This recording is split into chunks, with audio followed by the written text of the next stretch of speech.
പുതിയൊരു വീഡിയോയിലേക്ക് സ്വാഗതം. ആദ്യൊരു കാര്യം, ഇന്നലെ ഇന്ത്യൻ ടീമിന്റെ മത്സരം നടന്നിട്ടുണ്ടായിരുന്നു.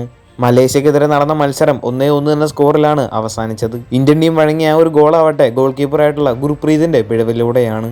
കേരള ബ്ലാസ്റ്റേഴ്സിന്റെ മലയാളി താരമായിട്ടുള്ള വിപിനെ മത്സരത്തിന്റെ അവസാന നിമിഷത്തിലേക്കാണ് പകരക്കാരനായിട്ട് കളത്തിലിറക്കിയിരുന്നത്. ഈ ഒരു വർഷം, അതായത് 2024 ഒരു മത്സരത്തിൽ പോലും ഇന്ത്യൻ ടീം വിജയിച്ചിട്ടില്ല എന്നുള്ളതാണ് മറ്റൊരു നിരാശ നൽകുന്ന കാര്യം. അടുത്തൊരു വാർത്ത കേരള ബ്ലാസ്റ്റേഴ്സ് ഫാൻസിന് അല്പം സന്തോഷം നൽകുന്ന ഒരു വാർത്തയാണ്. കഴിഞ്ഞ കുറച്ച് മത്സരങ്ങളായിട്ട് കേരള ബ്ലാസ്റ്റേഴ്സിന്റെ ഗോൾ കീപ്പർ ആയിരുന്നത് സോംകുമാർ ആയിരുന്നു. യുവതാരമാണെങ്കിൽ കൂടി നിരാശ നൽകുന്ന പ്രകടനമാണ് സോംകുമാർ കാഴ്ചവെച്ചിരുന്നത്. സച്ചിൻ സുരേഷിന്റെ പരിക്കല്പം ഗുരുതരമായതുകൊണ്ട് തന്നെ ഒരുപാട് മത്സരങ്ങൾ താരത്തിന് നഷ്ടമായിരുന്നു. സച്ചിന്റെ ആ ഒരു അഭാവം കേരള ബ്ലാസ്റ്റേഴ്സ് ടീമിൽ കാണാനും ഉണ്ടായിരുന്നു. അങ്ങനെ ഇപ്പോൾ ലഭിച്ചിരിക്കുന്ന വാർത്ത അനുസരിച്ച് സച്ചിൻ സുരേഷിന്റെ പരിക്കെല്ലാം മാറി താരം ഫുൾ ഫിറ്റ്നസ് എല്ലാം വീണ്ടെടുത്തിട്ടുണ്ട്. തന്റെ പരിക്കെല്ലാം മാറിയ കാര്യം കഴിഞ്ഞ ദിവസം സച്ചിൻ സുരേഷ് തന്നെ സോഷ്യൽ മീഡിയയിലൂടെ വ്യക്തമാക്കിയ ഒരു കാര്യം കൂടിയാണ്.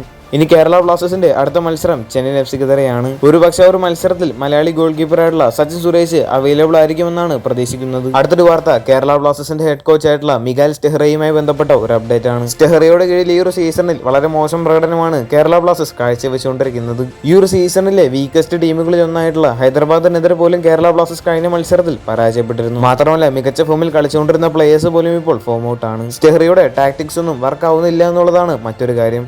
ഈ ഒരു സീസണിൽ ഏറ്റവും ആദ്യം പ്രീ സീസൺ എല്ലാം ആരംഭിച്ച ടീമിന്റെ നിലവിലെ അവസ്ഥ തീർത്തും നിരാശ തന്നെയാണ്. അങ്ങനെ ഇപ്പോൾ ഷൈജു ദാമോദരൻ വ്യക്തമാക്കിയതനുസരിച്ച് ഇനി അടുത്ത 2 മത്സരങ്ങൾ മിഗാൽ സ്റ്റെഹ്റയെ സംബന്ധിച്ച് നിർണായകമാണ്. കേരള ബ്ലാസ്റ്റേഴ്സ് മാനേജ്മെന്റ് 2 മത്സരങ്ങളിൽ കൂടി സ്റ്റെഹ്റയ്ക്ക് സമയം കൊടുത്തിട്ടുണ്ട് എന്നാണ് ഷൈജു ദാമോദരൻ വ്യക്തമാക്കുന്നത്. അടുത്ത 2 മത്സരങ്ങളിൽ കേരള ബ്ലാസ്റ്റേഴ്സ് പരാജയപ്പെടുകയാണെങ്കിൽ സ്റ്റെഹ്റയെ പുറത്താക്കുമെന്നാണ് ഷൈജു ദാമോദരൻ പറയുന്നത്. അതുകൊണ്ട് തന്നെ വരുന്ന 2 മത്സരങ്ങളിൽ കേരള ബ്ലാസ്റ്റേഴ്സിന് വിജയം അനിവാര്യമാണ്. മോശം പ്രകടനം തുടരുകയാണെങ്കിൽ കോച്ച് മിഗാൽ സ്റ്റെഹ്റയെ പുറത്താക്കാനുള്ള ചാൻസ് ഇപ്പോൾ കൂടുതലാണ്. കൂടുതൽ ഐഎസ്എല്ലുമായിട്ടും കേരള ബ്ലാസ്റ്റേഴ്സുമായിട്ട് ബന്ധപ്പെട്ട വാർത്തകളെല്ലാം അറിഞ്ഞായിട്ട് ചാനൽ സബ്സ്ക്രൈബ് ചെയ്യുക.